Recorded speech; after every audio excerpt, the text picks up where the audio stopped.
welcome to Watch What Crappens, Crappy Hour Live.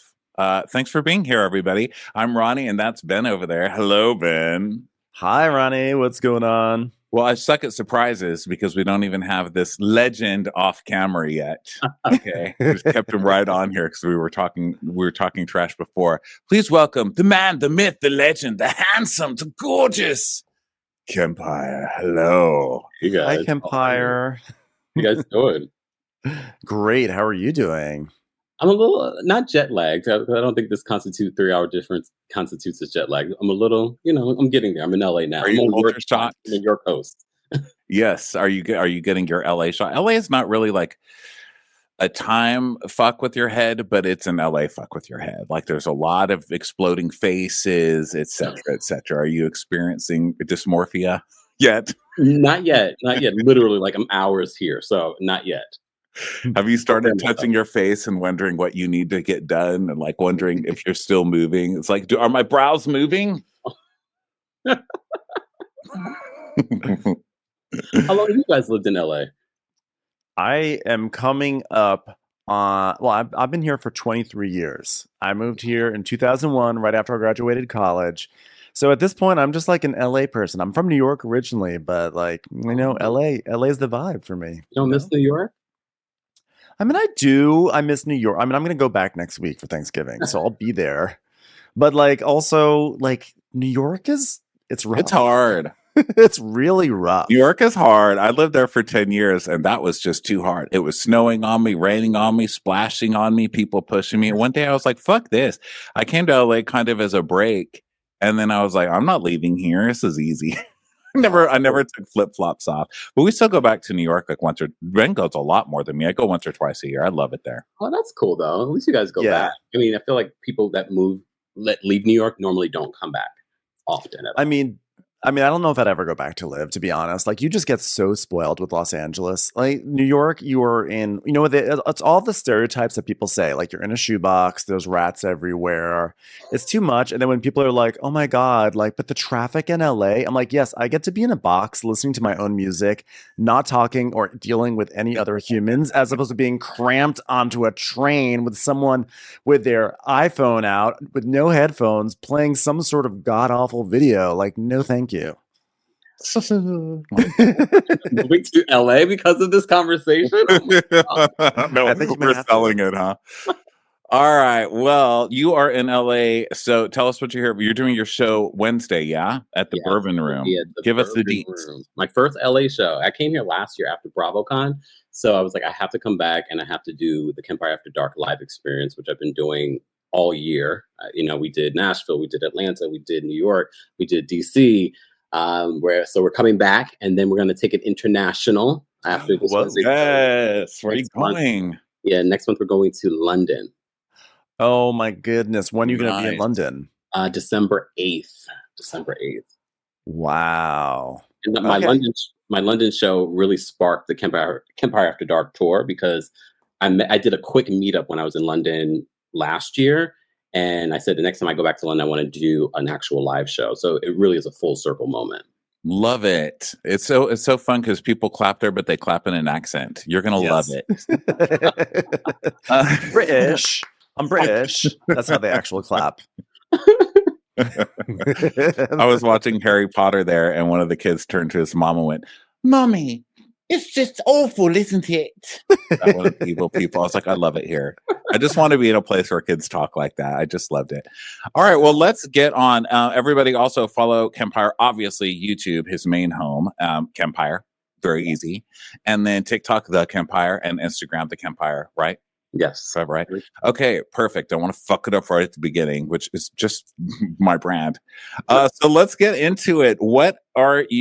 First of all, you've had a lot of experience with Bravo. No, you were a producer over there, weren't you? Who told you that?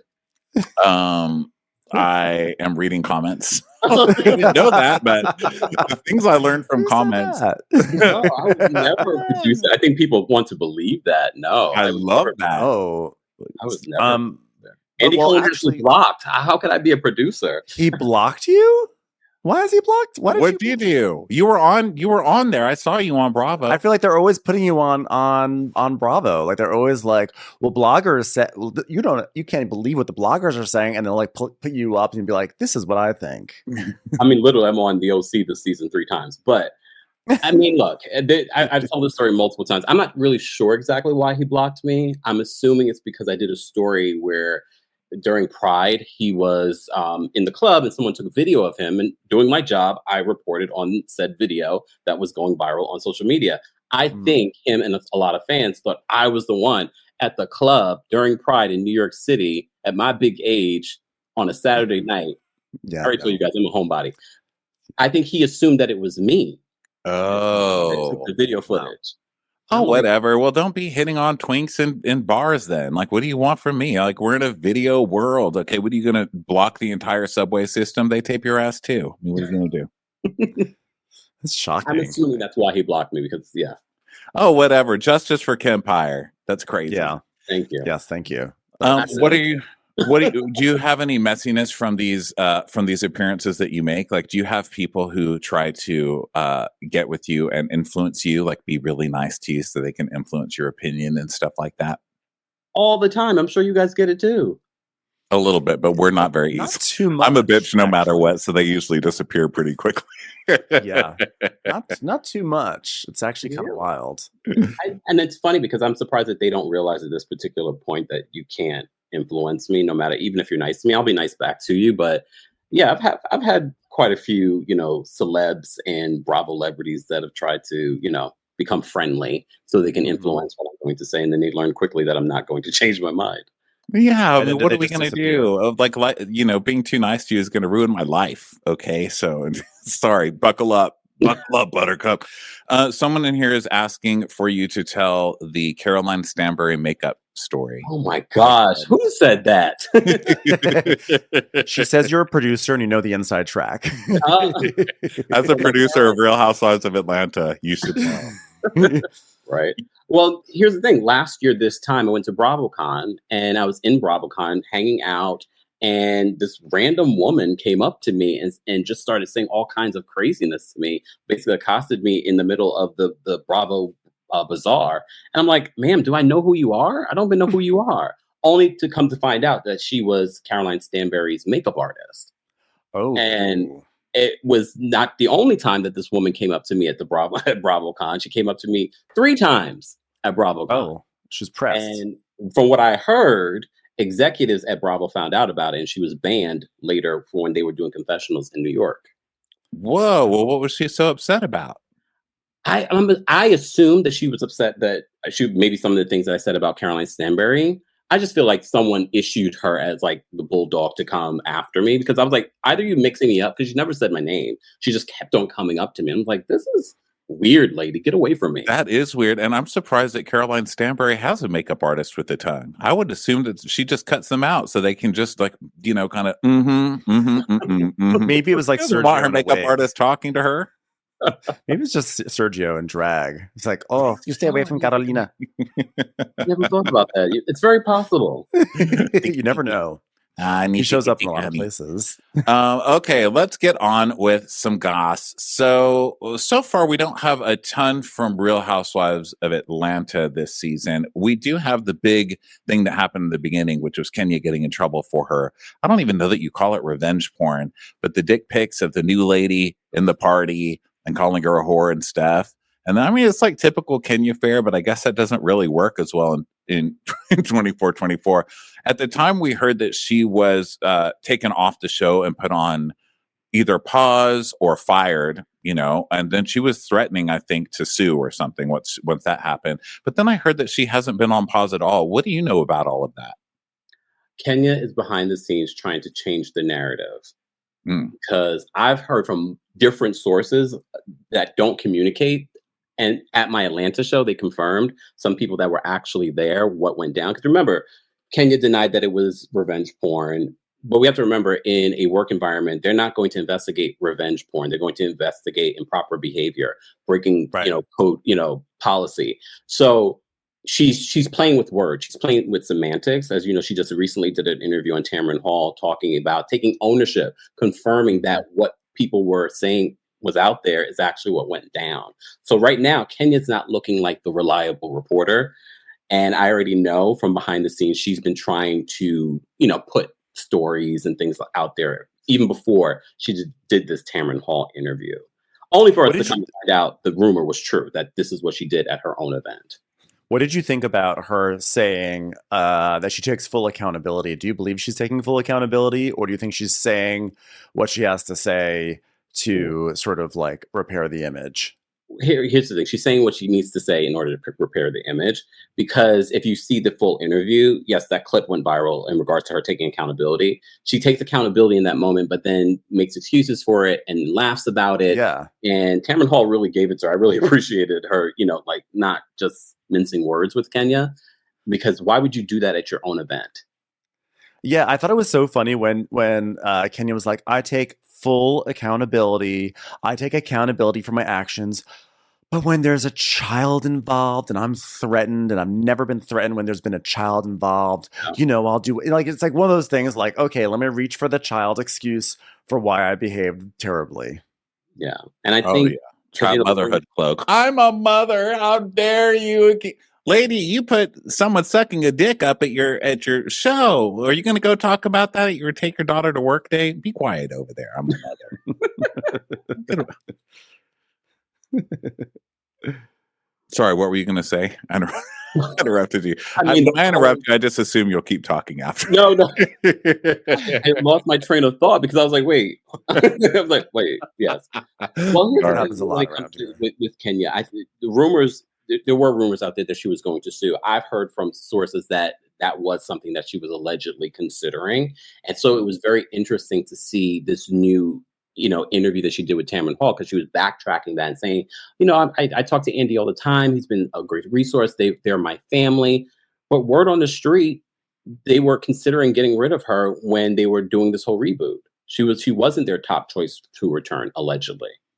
Well, how could she be? I mean, she's spent seasons like just not showing up, really. She's really spent a few seasons where she's just like, nah, I don't want to. Or then she'll just show up and get nasty just to do something. Just to be like, I work today, bye. Just stop by to try and ruin someone's life. All right, I'm going back to bed or whatever, Do you feel like Kenya's been checked out? Because I sort of feel like ever since Mark, I think we've been seeing kind of a different Kenya who's had to keep one eye on like her reputation for court proceedings. And so I feel like the Kenya, the villainess who we like know and love, I feel like we haven't really had her for a few years. What do you think? I think she was excited to not be the villain or take that villain role anymore. And I think Kenya, when she is with the right cast, can shine.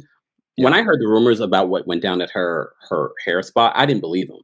I was like, no, that she would never do that. She's smarter than that. She's a grown woman. She's a pageant queen. No, she would never do that, only for it to be true, which for me gives desperate. Like, you were desperate to have a moment. You were desperate for your hair spa to be featured on the show. And for me, it had nothing to do with the possible threats to your life or to your child that motivated what you decided to do then. Yeah, I was actually surprised too, because there were rumors going around when that happened. Remember the fake pictures? Who was posting the fake pictures? Yeah. I think it was Yolanda Pfister. Or what I'm assuming, because they always post shit like that. It's so funny.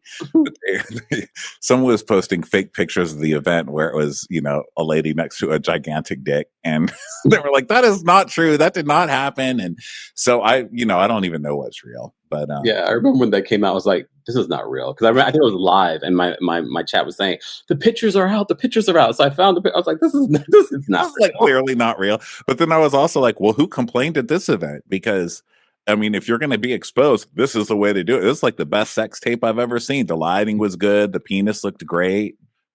This is how to do it, Yeah. God, mine wouldn't be like that.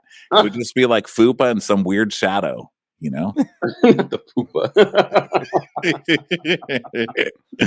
And also, Kenya Moore is finalized. Her divorce is it finalized? Because she says it's liberating, but maybe it's just coming up like Ashley Darby, whose divorce is always right around the corner.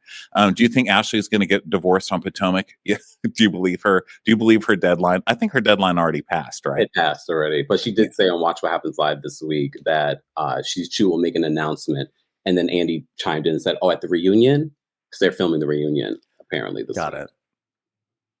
Oh, so she's going to announce it at the reunion. Oh my gosh, really? Are I we don't know. I holding don't our know if I divorce? Our I divorce don't know if I news? believe it. I don't believe it. Me Yeah. either. But I love Ashley. I love Ashley's just compulsively lying little ass. She never tells the truth about anything. Do you think? I think she just lies and lies, and I just love it. I fall for it every time because she's just so cute while she does it. I feel like a lot of people in Potomac lie. Yes. All of them are lying.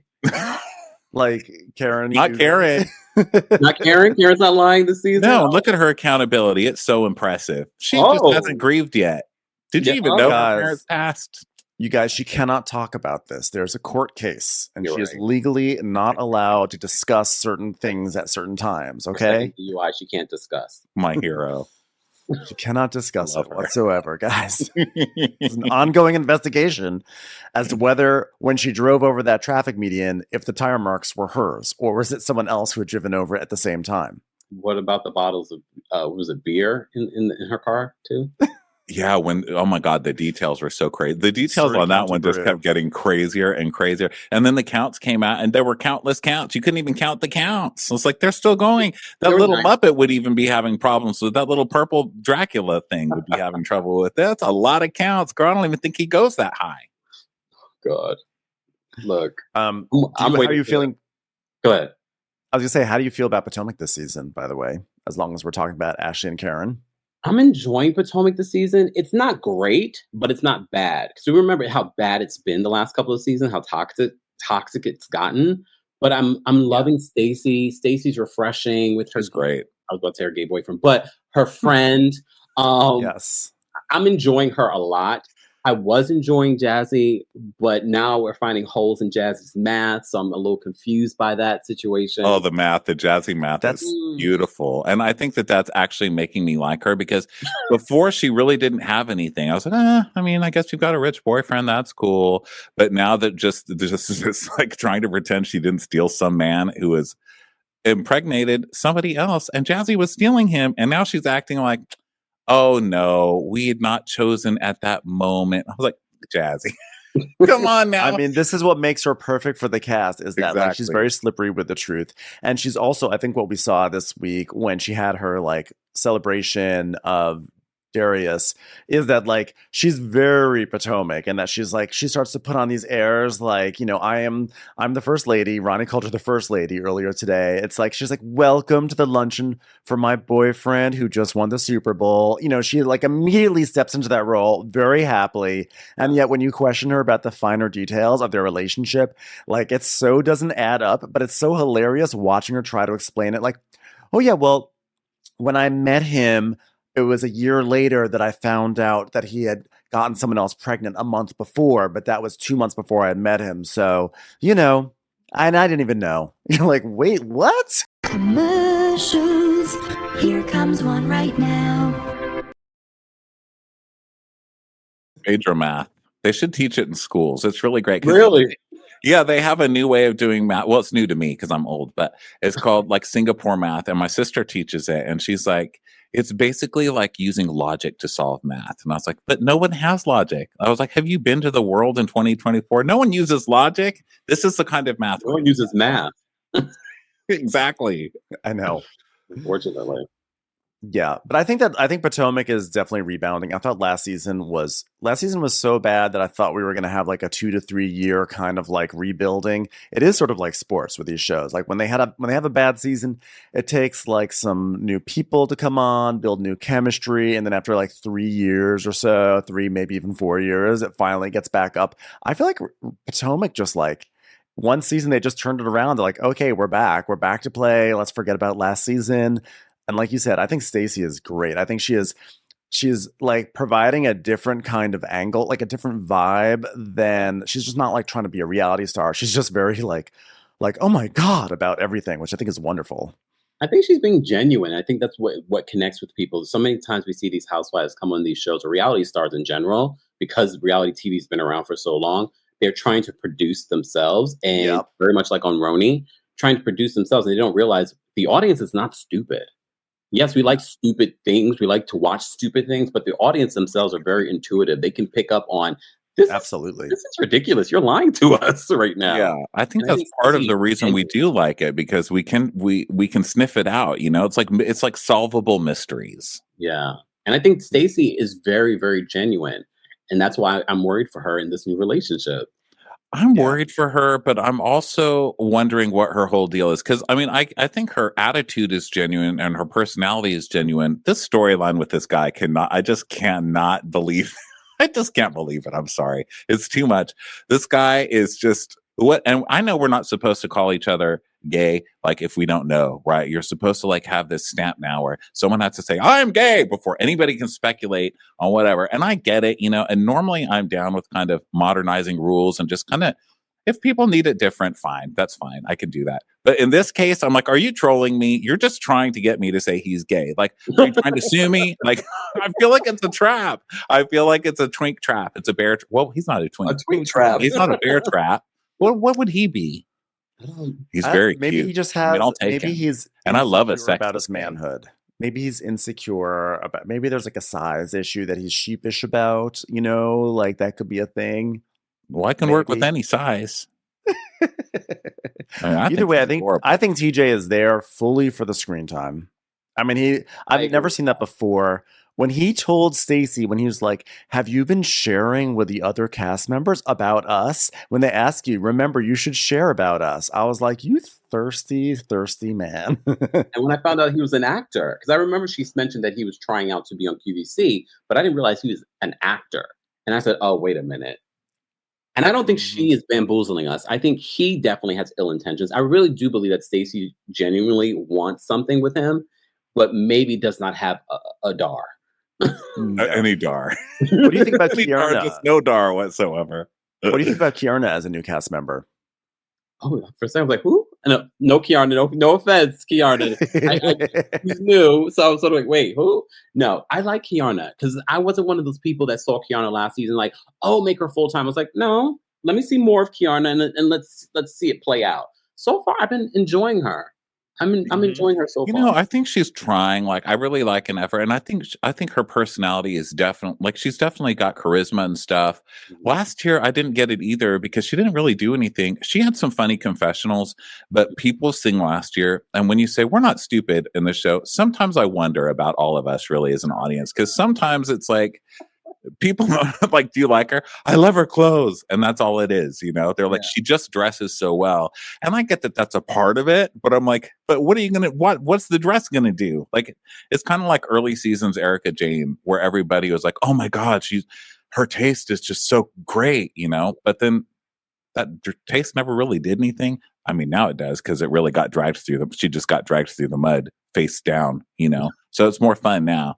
Yeah. But I felt like that with Kiarna, but she is trying. Like when she came up to me in this episode and she's like, listen here, you said that my boyfriend is a drug dealer. And he's like, no, I said your last boyfriend was a drug dealer. And she's like, oh, well, don't do that. She's like, okay, sorry. It's like, no, swing and a miss. I think the new cast is kind of showing promise, but they're also making me really appreciate the OGs because they're still holding it down, and they're still doing a great job. I think Kiarna, what'd you say? Do you really think that they're? I do. I think their scenes are so funny and interesting. Like Karen's scenes were even with her crying nephew, I was still I don't know, it was interesting. Ashley's stuff with her mom is a little bit old, but I think when the new girls are trying to start these fights and then the OGs come in and just slaughter each other with like, well, you're an opioid addict, and oh really, well you had an abortion when I'm like, oh my God. And these are just like the casual conversations of the day, and one of them was from a husband, but they just handle it so flawlessly that I think once the new people like get a little more experience, it'll blend well. Yeah, I think what happens is because one thing I think that I noticed this season with them is the fact that you can see the difference in the OGs versus the newbies, and you can kind of see the OGs sort of watching the newbies and almost trying to self-produce what's happening.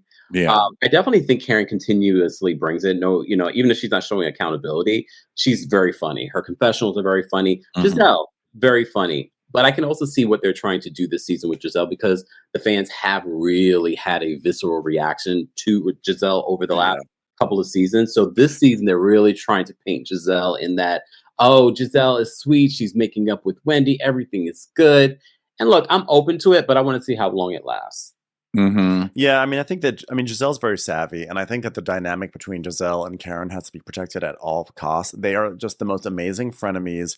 The way they so politely or not so politely take swipes at each other. I mean, just this last episode when they're sitting down at Ashley's and Giselle is pretending to care for Karen by continuously mentioning, oh, you've got a court date coming up. Your court date's coming up. And Karen is like, oh, yes, by the way, oh, I heard that Jamal just got engaged. How are you doing? Are you okay? I mean, it is so fun. The way they go at each other is just so amazing. And like, they are so great. And that's where, to me, I really agree with Ronnie about like that. The OGs bring it because they have a certain sort of chemistry, the kind of chemistry that the OG Roni women had, which is like, years of just like taking these like attacks at each other, and they just get up and do it again and again and again. And that's like something you don't really get to without being on a show with people for like many years in a row. That's true. They definitely have a chemistry. Definitely Giselle and Karen have a chemistry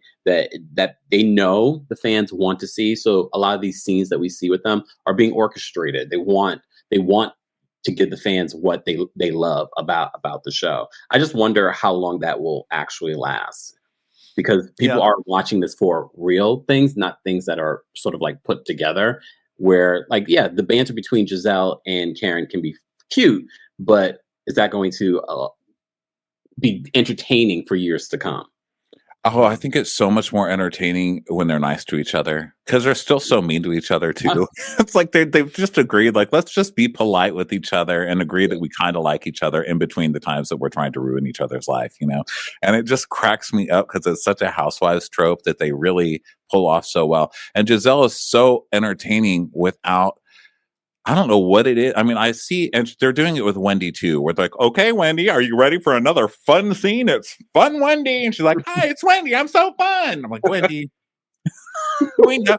And I think she's pulling it off really well. I really like this side of Wendy, but there is, like, we have been watching this show for a long time. So when, I'm kind of with you where I'm waiting to see someone trigger the other side to come out, Yeah. I mean, I have to give it to Wendy. She really stepped out during that Lake Norman trip when she was sort of holding people accountable for the hypocrisy. I was like, okay, Wendy, this is what I need from you. This is where I need to show up. I think that's where she really excels, where she's just like judging everybody, but in like a really fun way. You know what? She's doing the great chorus thing for the rest of us. I think it's great. And I really love her family dynamic. I think that's funny. Her mom's hilarious, like demanding her allowance at the dinner they're paying for. Oh my God. I don't need any family scenes without her mom being in them. Oh yeah, it's so funny. Yeah. Now, speaking of family scenes, what did you think about Mia and G and Ink at the end there? Because you know what, when I was watching the episode, I was just cracking up. All the things that we talked about, I just kept on laughing and laughing and laughing. And I messaged. I don't know, what do we call on Blue Sky? What's not tweeting? What do you say when you're basically tweeting on Blue Sky? Whatever the verb is for blue. I blue skied out, what and I was Blue like, Sky? Could someone explain to me what is it? Why are you talking about it? Blue Sky is like, it's like the emergent social network that people are going to because they're just sort of fed up with X and etc. So it's like a new it's thing. blue because it's like liberal. Well, I think I don't know why it's called Blue Sky, but I'm sure it's more liberal than Telegram, for instance. But either way, the point is that I posted and I was like, this show is hilarious. God, like, good God, Potomac is funny.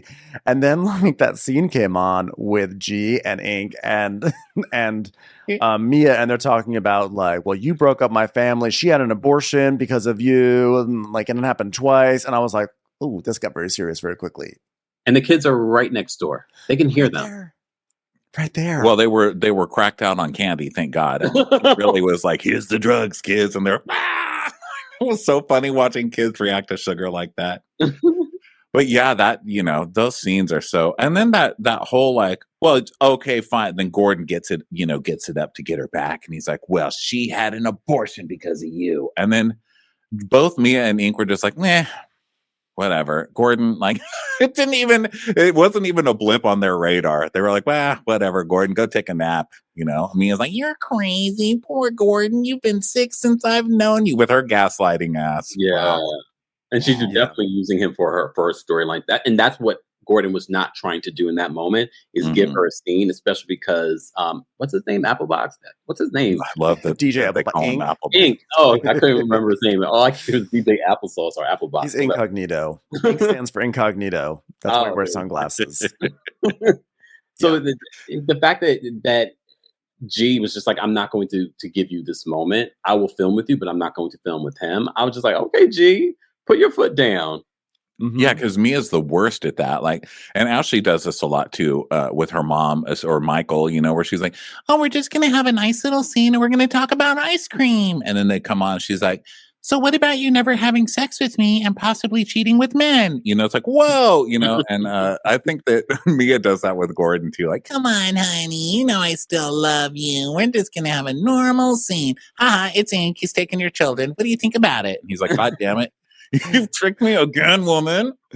He does fall for it. I mean, Mia, here's the thing. Like, here's where I also appreciate the OGs, because Mia is very funny, but she is so clunky. Like, she is a clunky ass reality star. Like, everything she does is like second, third generation reality star who's like, okay, I've studied how to do this on TV. I've watched my shows. I'm gonna go do it. And you know, that's what all of Salt Lake City is too, by the way. So like, obviously it works, but like when you have these people who have been like raised on Housewives who are now becoming housewives, you know, there's like a different approach to it that just doesn't have that same artistry as our, you know, Karen's and Giselle's, and you know, you just go to other franchises and see it there. Yeah, I mean, I feel like with Mia, I don't know what it is. I mean, besides the fact that she lies all the time, like it's hard to even determine what's real with her. And I think it's funny on one sense, but on the other side, it's sort of like, okay, what exactly is real with you then? Nothing. No. Well, literally nothing. I don't believe anything she says. Even when she was telling her, you know, like, like, look, normally there's like the victim cloak, right? When someone throws on the victim cloak, they're talking about cancer, they're talking about drug addiction, stuff that you cannot argue with somebody when they're talking about something like that. You can't say anything mean to them. And one of those things with Mia is like, well, I was addicted to opioids. So you're not supposed to, and that was a big blocker, right? When Karen was like, well, she's addicted to opioids. Ha, ha, ha. And you're supposed to be like, well, I'm not going to make fun of Mia now. But then you see Mia's commercial where she's like doing a commercial like, I was addicted to opioids until I found chiropractic. It's like, girl, that is not how that works. What are you trying to pull, man? I was like, wow, the power of the joint chiropractic. So I don't think anything that Mia says is real. And I think it's kind of entertaining, but I see what you mean, because it does cheapen it. And I think that's probably the biggest complaint with Mia, is that she just kind of cheapens the whole brand. But you know, I love some good boxed wine at a fancy event. So she's the boxed wine. Okay, she's the Franzia. But sometimes even the fancy wine is not great, because I mean, look at Roni. They're trying to bring in all the fanciest wine, and it's rough, right? Yeah. How are you feeling? How are you feeling about Roni? Reboot the reboot. Yeah. The reboot the reboot. Oh, it's so bad, and I really try to give it a chance. I kind of enjoyed the first season, but I was giving them grace because it was their first season. But the second season is such a wash. Like, your entire season was based off of a prank. Yeah. Andy Cohen is saying, oh, you know, I never like a prank. Andy, you can't say that. You saw this before we did. Yeah, you could have nixed this from the beginning. It didn't have to make it to the air. So that was the worst. That was the worst sign, was Andy finally saying one negative thing about the show. And it wasn't that bad, but that he said anything, because that guy is like normally like, it's the best show ever created. I talked to Lucille Ball in heaven. She literally sent herself to hell in embarrassment for being on such a shit show compared to this one. You know, like, he's usually going on and on about how good everything is. And this one, he was like, that really sucked.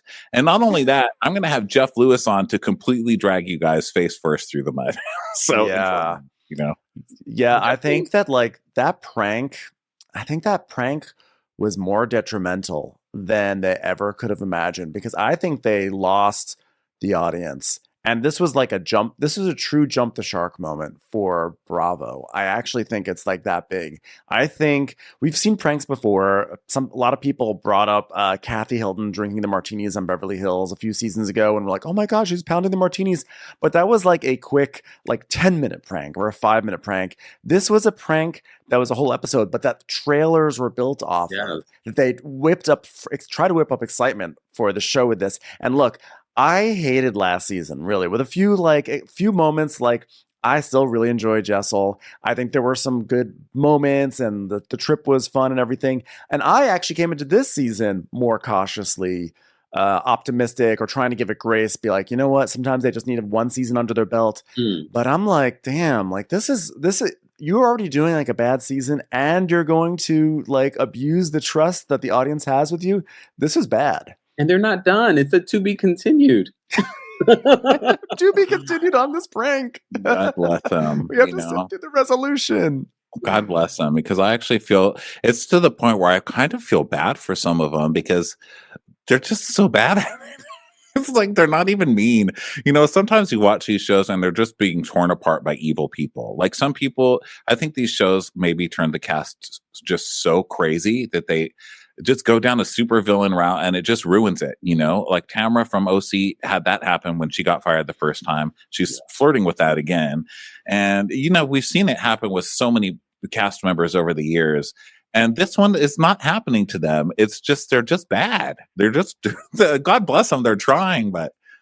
And I don't know what they can do to fix it.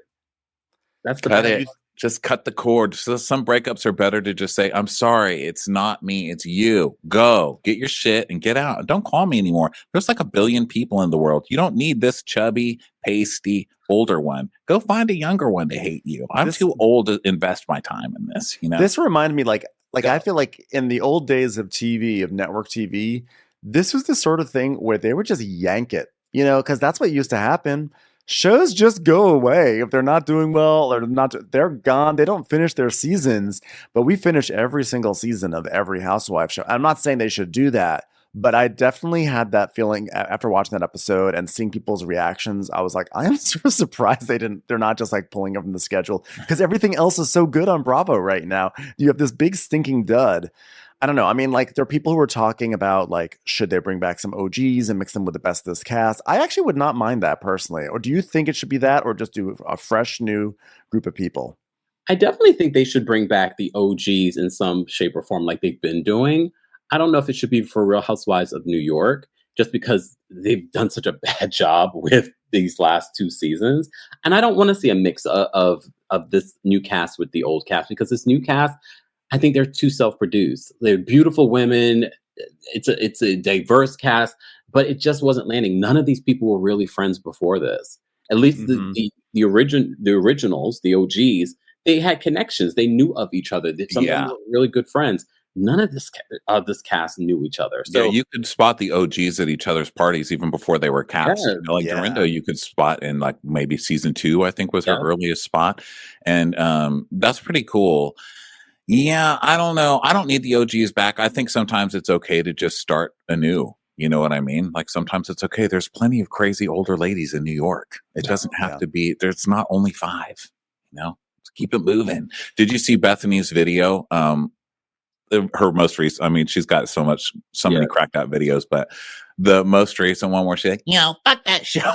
She's like, those people suck. It's finally time to say it. That show sucks. Okay. And you know what? God bless Dorinda. God bless Sonia. God bless Ramona. They carried that show on their back. Yeah. After you left, like the day you were supposed to start filming, and left them in the lurch and completely fucked them over. I think Bethany is obviously angling for that show to be revived and her to come back. What do you think? I mean, she made a lot of money, and she knows that she could potentially make a lot of money from coming back. I wouldn't be surprised, but is she wrong? It would be different if we were watching the show and we're like, oh, we love the reboot, but everyone hates the reboot. Yeah, they're trying. People are still trying to root for it, and it's so cute. I'm like, do you work for Bravo? I mean, just reading the threads, people will post every week, like, I love Real Housewives of New York, hiding my head. Anybody else? I'm like, no, there is nobody else. And you're going to get, Yeah, Now- you'll get like 10 people. Yeah, the Dubai thing. The Dubai one really did hurt because I really did like Dubai. I thought season 2 was didn't? so much better. It like Oh, was it's it? I thought so. You didn't No, I like think, it. I love it. Okay, tell us what you think. yeah, tell us. No, It's here's okay. the thing. It's safe space. I think Dubai had potential, but again, because this is years of fans watching the show, becoming housewives, they start self-producing, and they start, they go on their media campaigns, and then they're. I think the problem with Dubai is that things got really toxic behind the scenes, and I couldn't even see them filming a genuine, authentic season 3. So they should be happy that there isn't a season 3. Plus, I think the main reason for putting it on pause, we know that just is lingo for canceled from Bravo, is the fact that it's expensive to produce them, and it just wasn't worth it because they weren't bringing in the views that Bravo would want to go to Dubai and deal with, the UAE government every time. Yeah. Yeah, I think that so for me, I actually really hated the first season of Dubai. I thought it was such a snooze fest. I could not get into it despite everything. And coming into it as a huge Caroline Stanbury fan from Ladies of London, but I could not. And I was dreading when it came back. I was like, oh my God, we have to recap this show. But then I actually wound up really loving season 2. And I feel like, to me, Dubai did what Roni has not been able to do, which is that they kind of saw like, ooh, I see where we are falling short as a show. We need to sort of bring it up. We need to up our game. And I don't see New York doing that at all. I think New York thinks that they did a great job, and they're just like, we'll just do more of the same.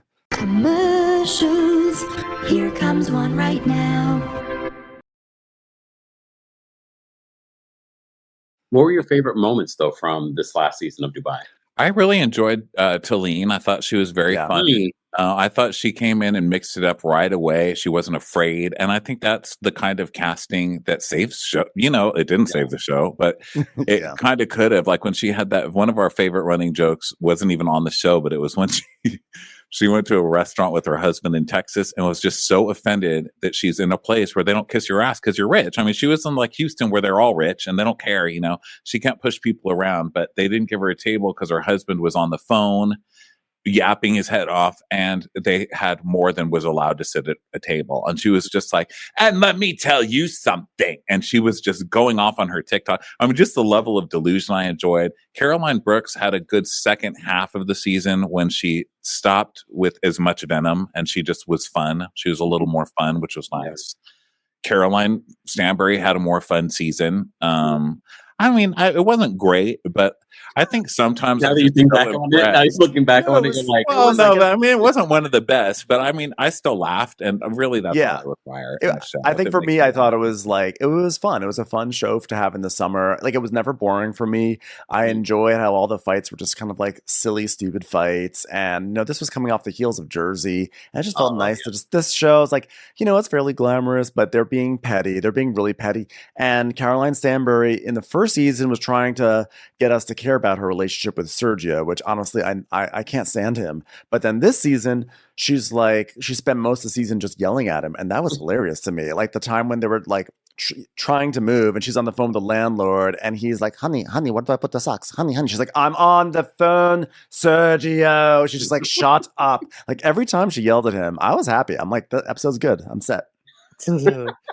So let's talk a little bit about what else is on right now. What are your thoughts of State of the Union of OC? Oh, we used to the State of the Union. I was like, what?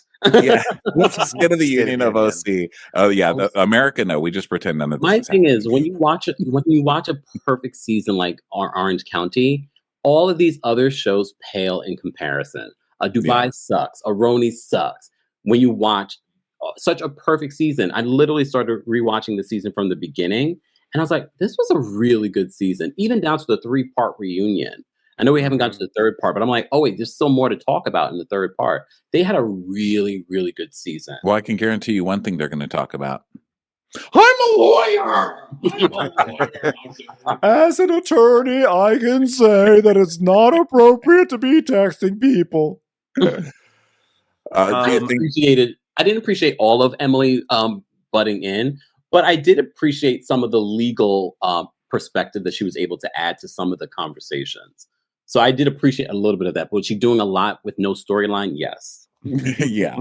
Yeah. So what about I agree, by the way. I think it's been it gets a little toxic for me, that show, because they just get so mean. I mean, they really get mean. Like that side of the couch that Emily, I go off on it all the time on our show. I won't waste your time with it, but they just get so mean. I get infuriated.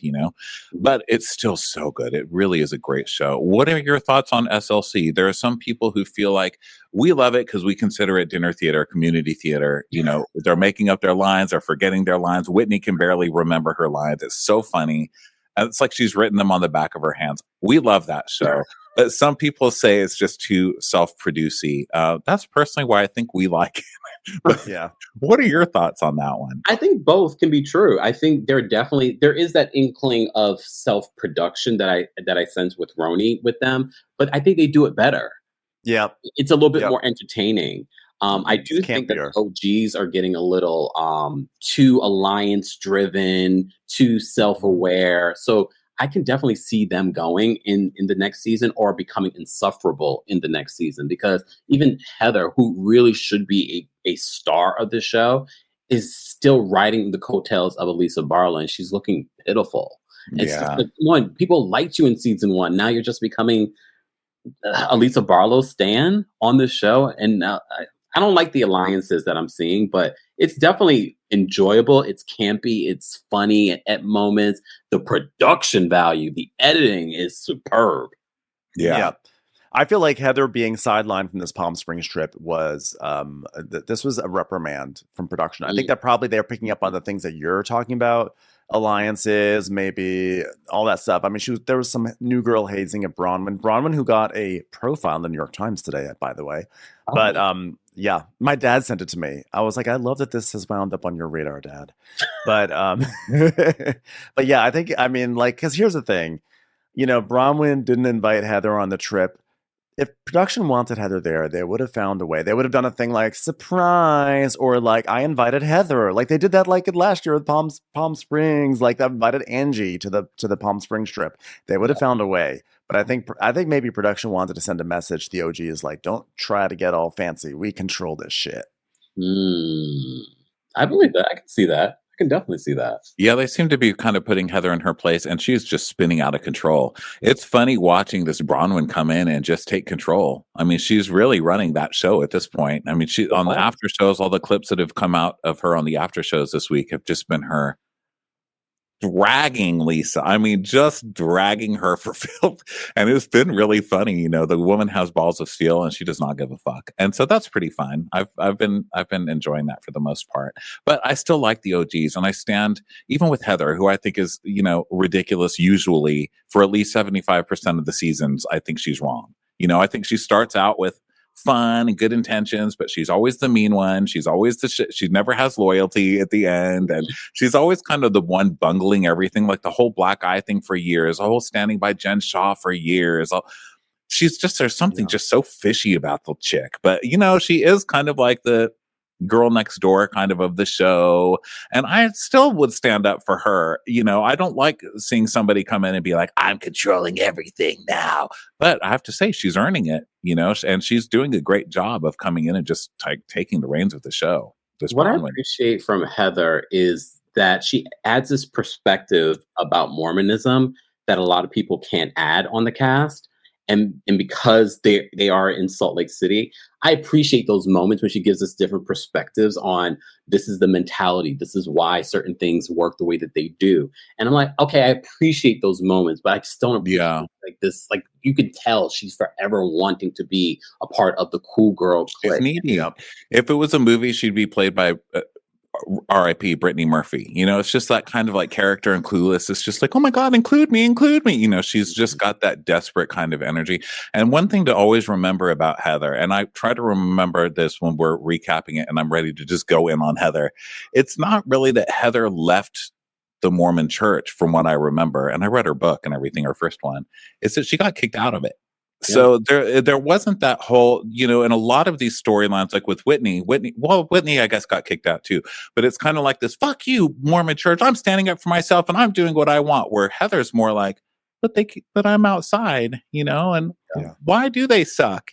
She's kind of asking people around her, like, It's them, right? Is it them or me? Is it them or me, guys? Like, will they let me back in? There's kind of that energy about her that I just find fascinating. Yeah, no, you bring up a valid point because you remember was it last season or the previous season where Whitney was doing the whole, officially, disconnecting from the church. She like, she doesn't seem like she wants to do anything like that. And she's still, I think because she, grew up in it, that she might be a little, brainwashed. Yeah. I mean, shit, Are I'm you brainwashed. excited for? And I've just been watching Mormonism on TV for the past few years, but I'm like, I want in. They're all so cute and well groomed. I'm like, I love the long underwear idea. It's like a spank, I'm like, I'm in. But I don't know. I'm easy like that. Sorry, Ben, go ahead.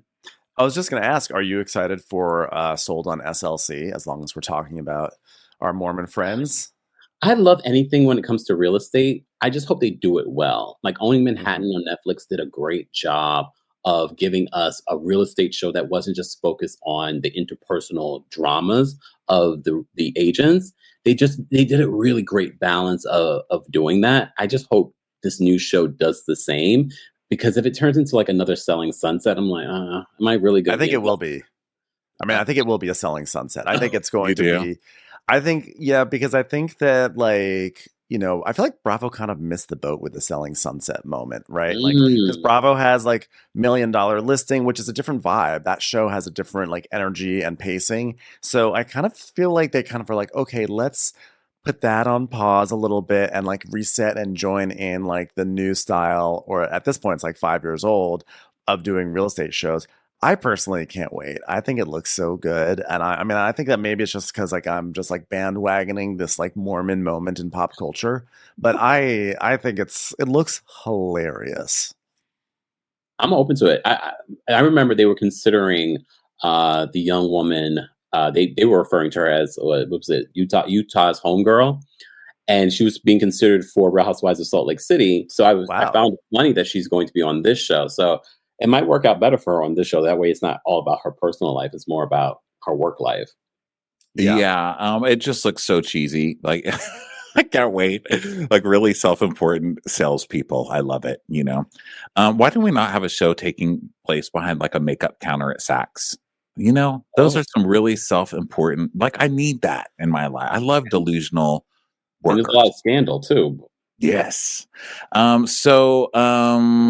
Teddi. Let's talk about Teddi. Let's talk about. Let's talk I really for a second there was like Teddi. Oh, Teddi.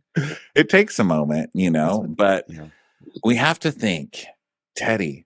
So do you think all this makes Teddi more interesting? So basically, Teddi cheated on her husband, and I called it. Now, she didn't do a gay storyline. I thought she was going to copy Kyle down to the gay storyline, but I did call her cheating on her husband because Kyle did it. And she even did it with a cowboy, which I think is also very Kyle coded, because Kyle went for that country star. And you got this one with the horse trainer. Teddi, can you even fuck around on your husband originally? Like, seriously? You're going to cheat on your husband with a cowboy like Kyle?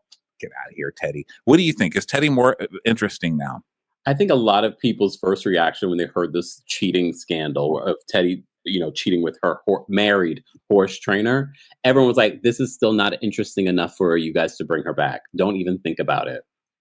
And I agree with that. 1,000%. It's not.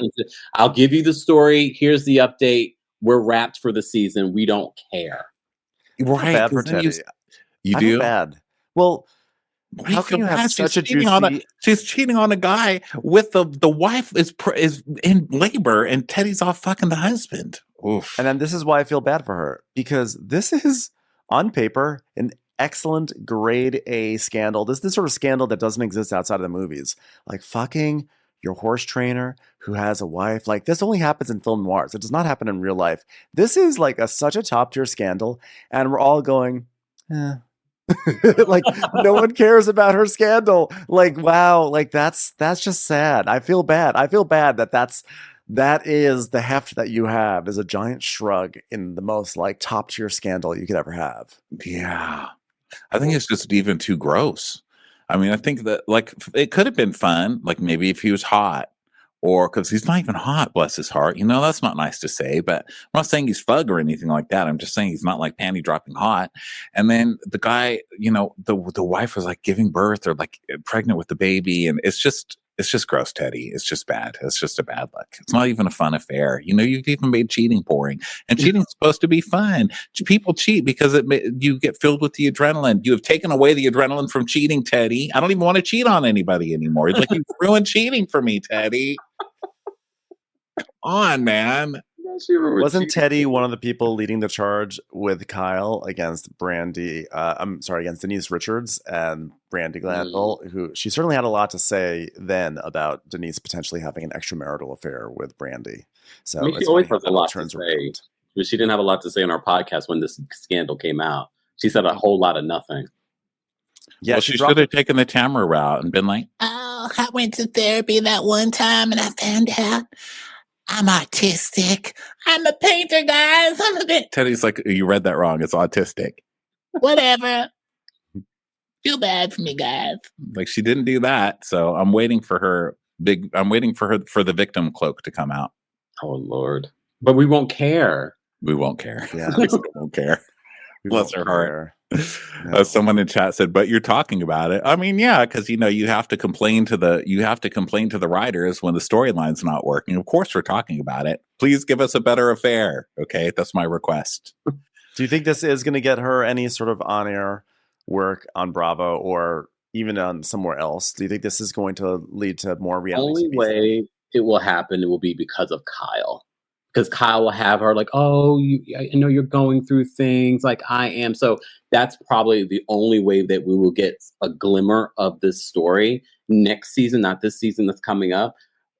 I don't care as much as I don't care about Kyle either. I'm tired of a trail of Kyle crying to us. No, I don't. Thank you. You are preaching to the choir, and the choir loves the service. Okay. Thank you. Are you excited for Beverly Hills starting tomorrow? I'm on the fence. Like I'm not excited, but I'm also not excited. Like I want to see it because I think the trailer kind of threw me off because I'm so tired of Kyle. And like, yes, I get it. She's an OG and she's given us moments throughout the years, but I don't want to hear her L word storyline for this season. I'm good on that. I don't want to see her girlfriend Morgan. I don't want to see any of that. I'm excited to see everyone else. But I like Morgan a little because of her like kind of Forrest Gumpy way about her. How she's, hey Kyle, what you doing, Kyle? Like she's got that kind of personality. So I actually kind of am looking forward. And I also love that Kyle has this whole like, I'm not a lesbian. How dare you? I would never do that to anybody. Call anybody a thing. Oh, let's make a music video where we're making out together and like fucking in the video, and then you can release a song about doing coke off of my stomach in the Chateau Marmont while I'm cheating on my husband and then crying because he got him. And her other thing is like supposedly she left Mauricio because he was talking to girls on Instagram. That's what you were doing, Kyle. You found your girl on Instagram and you were DMing her, you little hooker. What's that? But he's been doing it for 20 years. Yeah. Well, allegedly, yeah. I mean, who knows? But it's pretty funny that that's how she ends up cheating, I mean, I do give Kyle the props because Kyle is my great frustration in Housewives. She's always made me the craziest. We made t-shirts that said, goodbye, Kyle. The second that line was uttered, I was like, finally, someone said it, But I have to give her props in the whole, like, cheating on your husband and then turning it around to be like, but he was getting messages on Instagram and the whole world was like, you go girl, including me, even me. I was like, you go, you leave his stupid ass for that young chick. You go, Kyle. So, credit where credit's due, but you still suck, Kyle. And I cannot wait to rag on you this entire season. I'm so excited. Real, I don't even want to talk about it. I was so last season because I thought they were going to make the entire season about Kyle and her divorce. I was so happy that after the edit, they really didn't focus too much on it. Yeah, I'm hoping that we don't focus too much on Kyle. I'm ready. Well, it's gonna be about Dorit. It's gonna be Dorit and PK. They're gonna be a center stage, and it looks like we're having some dust ups between Dorit and Kyle, but we know it's never gonna be real. I feel like sometimes Dorit and Kyle and Erica, they're aware that the audience, calls it Fox Force 5 and everything, and like, their reputation truth, rightfully so, is that they never hold each other accountable, but they go after everyone else. So now they do these performative fights where they pretend like they're angry, or they'll ask some hard hitting questions, quote unquote, and then they like patch it up because it's fun because they just know they had to go through the motions. That way the audience has to come after them. So I don't have high hopes for all the Dorit and Kyle fighting. But I'm excited to see it because I always like when they fight with Kyle. And I'm hoping that like Sutton and Garcelle can finally truly rise up against Kyle, because they sort of always flirt with it every season, but they never really come through the way I want them to come through. You know? The thing is with Dorit, last season she really had some really great confessional moments. I'm not looking forward to Dorit's storyline because I feel like the truth has always lingered in the distance with her, and they never talk about it. And I'm just like, so are we going to talk about this foreclosure in your home this season? Like, what are we going to talk about? These things? We never do. And it's just like, then why is she here? Yeah, I think she's just there to be dumb. Like, I think that the show just can't follow her too much. She's just kind of the bimbo character that it's like she puts on pretty clothes and then just lies a lot and says stupid things that people laugh at. But I don't think it can be really about her or Kyle, frankly. I don't think it can be too much about Kyle because she just doesn't offer a lot. She's like, I'm making salmon tonight. We know, Kyle. It's like her big, like, I'm going to make salmon this season. That's what's But somehow it always kind of works for me, that show. I don't know. There are parts of it that just always kind of come to life for me. I'm not sure what it is, but I'm excited. And we've officially taken your hour, sir. Thank you so much for being with us. Join us next week, every week at 5:30 Pacific time, and go find Kempire on YouTube at Kempire and the Kempire on Instagram and TikTok. Kill it at your show this Wednesday night at the Bourbon Room. If you guys don't have tickets, where do you get tickets? Just online on your site or what? If you go to my Instagram, it's available in my bio. Okay, cool. Thank you so much for being here. This was really, really great to meet you. You too. Yeah, thanks for coming on. This was a thrill. Me too. And I can't wait for you guys to come on my channel. Hell yes. 100%. Yes. Yes, definitely. let's do it. It was great talking to you. Have a killer show this Wednesday. And everybody out there, thank you so much for being with us. We'll talk to you next time. Bye. Watch What Crappens would like to thank its premium sponsors. Ain't no thing like Allison King. It's always automatic with Ashley Auto. Ashley Savoni, she don't take no baloney. Put your hands together for Carly Clapp. Get on the right foot with Chrissy Offutt. Dana C. Dana Do. Aaron McNicholas, she don't miss no trickolas. Jamie, she has no last namey. You'll never hide from Heidi Eleanor Jones. Hava Nagila Weber. Know Your Worth with Jason Kurth. Sip some scotch with Jessica Trotch. She's our favorite streamer, Caroline Peacock. Kristen the Piston Anderson. Rigging the Funk, it's Leslie Plunkett. She gets a name from us, it's Lindsay D. Let's give a kisserino to Lisa Lino. Always killing it, it's Lola Alkalani. We love her on the rocks, it's Melissa Cox. Megan Berg. You can't have a burger without the Berg. Have a heck of a time with Rebecca. The highest tally, it's Sarah McNally. Cast a spell with Shannon Spellman. The Bay Area Betches. And our super premium sponsors. Somebody get us 10 cc's of Betsy MD. We're taking the gold with Brenda Silva. Let's get real with Caitlin O'Neill. Don't get salty with Christine Pepper. Can't have a meal without the Emily Sides. Nobody holds a candle to Jamie Kendall. We got our wish, it's Jen Plish. She's not harsh, she's Jill Hirsch. She's a little bit loony. Junie. My favorite Murdo, Karen McMurdo. We love him madly, it's Kyle Pod Shadley. Let's go on a bender with Lauren Fender. She's a whiz, it's Liz Sarthy. The incredible edible Matthews sisters. She eases our woes, it's Melissa St. Rose. Give him hell, Miss Noel. Ring that bell for Rachel. She's the queen bee, it's Sarah Lemke. Shannon, out of a cannon, Anthony. Let's take off with Tamla Plain. She ain't no shrinking Violet Kuchar. We love you guys.